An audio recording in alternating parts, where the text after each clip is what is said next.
तो राजीव, यहां पर यूपी की 10 सीटों पर होने वाले उपचुनाव से पहले जो मौजूदा तस्वीर नजर आ रही है, सबसे पहले अगर मैं बीजेपी की ही यहां पर बात कर लूं, जो खलबली मची हुई है, उत्तर प्रदेश, उत्तराखंड, बिहार, बंगाल, महाराष्ट्र, ये तमाम बहुत अहम राज्य हैं और यहां से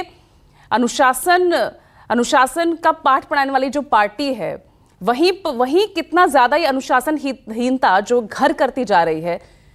ये मौजूदा ये तस्वीर आगे आने वाले चुनाव, क्योंकि अभी तो 3 राज्यों के विधानसभा चुनाव भी आगे हैं जहां पार्टी को उतरना है, तो ये कितनी तस्वीर उनके लिए मुफीद नजर आ रही है, क्योंकि यहां पर कई सवाल खड़े हो रहे हैं। और दूसरी तरफ वो विपक्ष जो लगातार गदगद है सिचुएशन से, तंज कस रहा है, इस मौके का भरपूर फायदा उठा रहा है।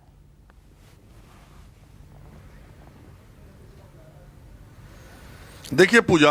उत्तर प्रदेश में और बंगाल में और महाराष्ट्र में, इन 3 राज्यों में भारतीय जनता पार्टी को झटका लगा। उन्हें अगर आप बंगाल की देखिए 28, महाराष्ट्र की 28 सीटों पर भारतीय जनता पार्टी चुनाव लड़ी, उसके सांसद मिले 9, उनकी सीटों में वहां पर घटोतरी हुई। पश्चिम बंगाल में बहुत ज़्यादा उम्मीद थी, वहां भी उनके 6 सांसद कम हुए और माना और सुना ये जा रहा है कि कल परसों में, यानी 21 तारीख को जो कार्यक्रम है टीएमसी का, 21 जुलाई को भारतीय जनता पार्टी के 2 सांसद भी पाला बदल सकते हैं, ऐसा टीएमसी के लोगों का दावा है, जो 12 जीते हैं उसमें। और उत्तर प्रदेश में जो स्थिति आप देख रही हैं, तो इन तीनों राज्यों में भारतीय जनता पार्टी को हार मिली, या उसकी जो पहले टैली थी 2014-19 में, उससे बहुत नीचे आई। तो इसके बाद अब यहाँ के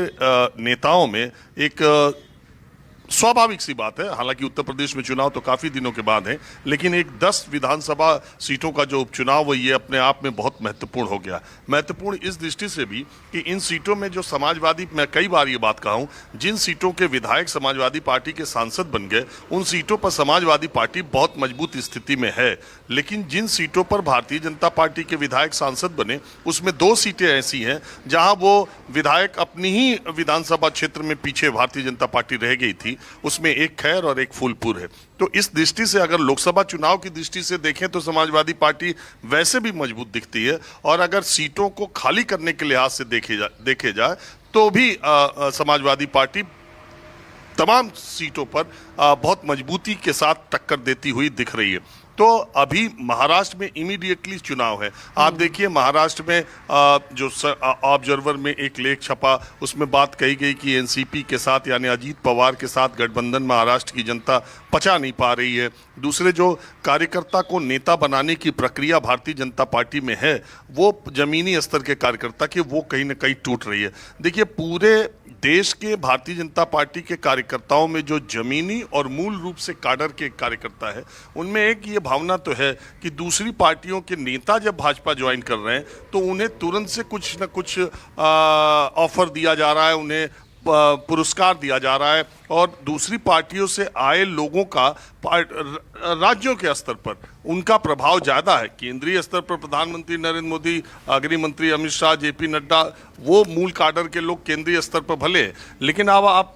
राज्यों के स्तर पर आप जाएंगी तो बहुत सारे आयातित नेता हैं, उनको ज़्यादा शक्ति दी गई या उनको ज़्यादा पार्टी में उनकी ज़्यादा सुनी जाती है। ये भारतीय जनता पार्टी के जो काडर बेस्ड कार्यकर्ता है, उनको ये कहीं न कहीं बात समझ में आती है। तो अब उत्तर प्रदेश की जहाँ तक बात कही जाए, उत्तर प्रदेश में तो तलवारें खिंच चुकी हैं। भारतीय जनता पार्टी के जो प्रदेश अध्यक्ष है, वो ऑलरेडी इस्तीफा, उन्होंने पहले भी हार के नतीजे आने के बाद बताया जाता है पेशकश की थी, लेकिन उनसे कहा गया था कि अभी पद पर बने रहें। दूसरी बात, मंत्रियों के स्तर पर भी अगर आप देखें तो पूरे तौर पर ये विभाजन और वर्गीकरण हो चुका है कि योगी कैंप में कौन है और एंटी योगी कैंप के कौन कौन मंत्री हैं। अब सुना यह जा रहा है कि आने वाले दिनों में ब्यूरोक्रेसी के लेवल पर उत्तर प्रदेश में बड़ा फेरबदल हो सकता है। दूसरी बात, अभी आप जो बहुत सारी ऐसी घटनाएं हैं, अभी देखें पीछे योगी आदित्यनाथ का एक आदेश आया था कि चूंकि बारिश आ रही है, बाढ़ आ रही है, तो सीएमओज का ट्रांसफ़र नहीं होगा अगले 3 महीने तक। वो इस तरह से लिया गया कि स्वास्थ्य मंत्री के पर कतरने जैसी बात है, लेकिन अभी कल ही मैं देख रहा था, कल ही वहाँ सीएमओज के ट्रांसफ़र की सूची दूसरी आ गई, एक और आ गई। इसको क्या माना जाए कि 15 दिन पहले, तो 20 दिन पहले मुख्यमंत्री ने आदेश किया कि निर्देशित किया था कि नहीं होगा सीएमओज का ट्रांसफ़र, और ब्रजेश पाठक के बारे में आप जानती हैं किस खेमे में से आते हैं। तो ये जब चीज़ें उत्तर प्रदेश में बहुत तेज़ी से हो रही हैं, इसका फल या उसका नतीजा क्या निकलेगा, इसके लिए विधानसभा के उपचुनाव का इंतजार करना होगा, क्योंकि ये इंपॉर्टेंट चुनाव उत्तर प्रदेश में होने जा रहा है। जहां तक महाराष्ट्र की बात है, इसी साल के अंत में वहां चुनाव होने हैं और वहां भारतीय जनता पार्टी की जो मजबूत स्थिति थी, सबसे बड़ी दिक्कत की बात यह है कि 170 सीटों पर भारतीय जनता पार्टी खुद ही चुनाव लड़ना चाहती है, और अगर इतनी सीटों पर वो चुनाव लड़ती है तो बाकी जो सीटें बचती हैं वो